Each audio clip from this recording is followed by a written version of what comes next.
I want to talk about the 468 and the TGR2 Mark II. Just some things that have come across so far. This isn't a full review or anything like that. It's too cold here to really do any field testing, so I'll wait on that. But there are some things that I really don't like, which doesn't matter to some people. But the first thing I want to get into is the tank. I don't really run tanks on the markers, but the way this bracket is and how low profile the charging handle is, this is how much room you have. If it's any further than that, then the bracket is hitting one of the valves, or the charging handle is going to hit the gauge. So you're really limited on where to position that tank. And what that means is if you have to screw it in all the way and you need to line it up, so you're going to have to back it out just a little.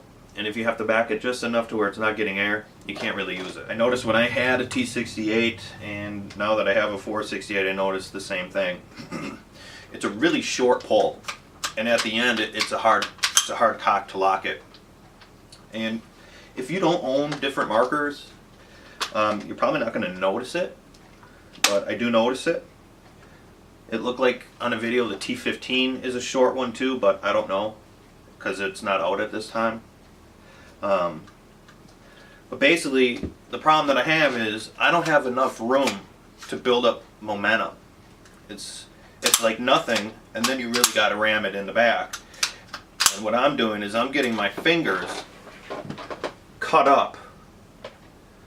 It's not going to focus.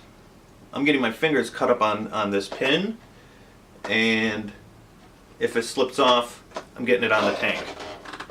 Well, it already broke the hook off, but finger's all fucked up already. If you cock it, it's tough for me, versus when you have a longer pull, it just seems smoother. Just seems smoother the whole way. It's a little longer, but I kind of just prefer that over the short one.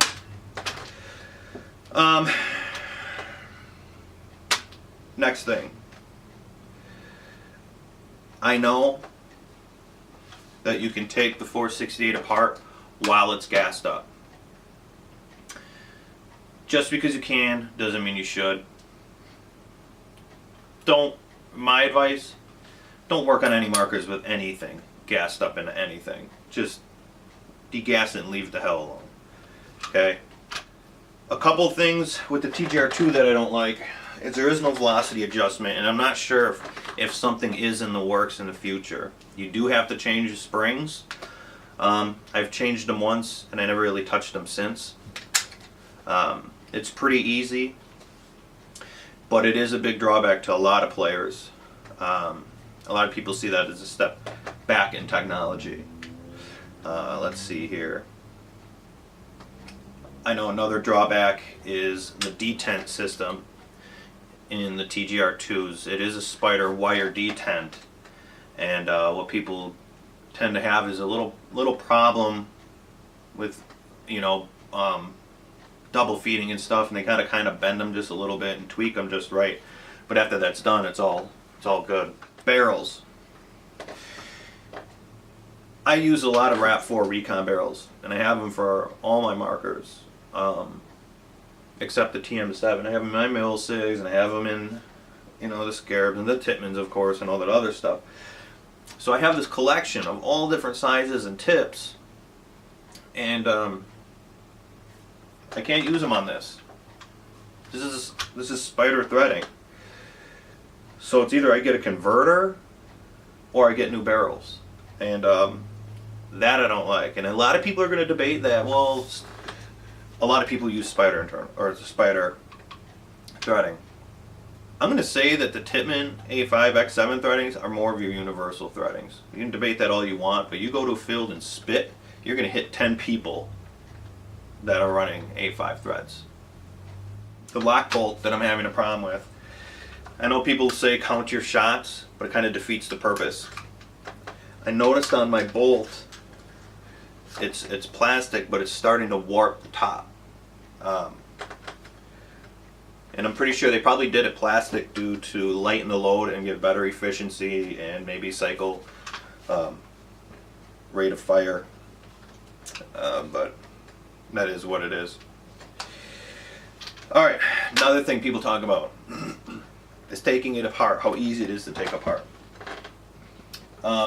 Versus other markers. I did a video with the MK3 or the Paradigm, 2 pins, all the internals come out. And then I did the TGR2, and it was the 2 pins, all the internals slide out, and then somebody made the smart ass comment, well, that's not including the mag well. Alright, this 1 pin and the whole mag well and bottom lower assembly drops off. So, it's really just 1 pin. But overall, it feels good. It's a good platform. I need a little bit more experience. I need a little bit more field time with it. But I'm probably not going to run the tank on the marker. I hate running tanks on a marker unless they're in the sniper format. And this is the Scarab magwell. I only like D-mags if it's the short mag in a sniper platform. But other than that, it's not too bad. Either one.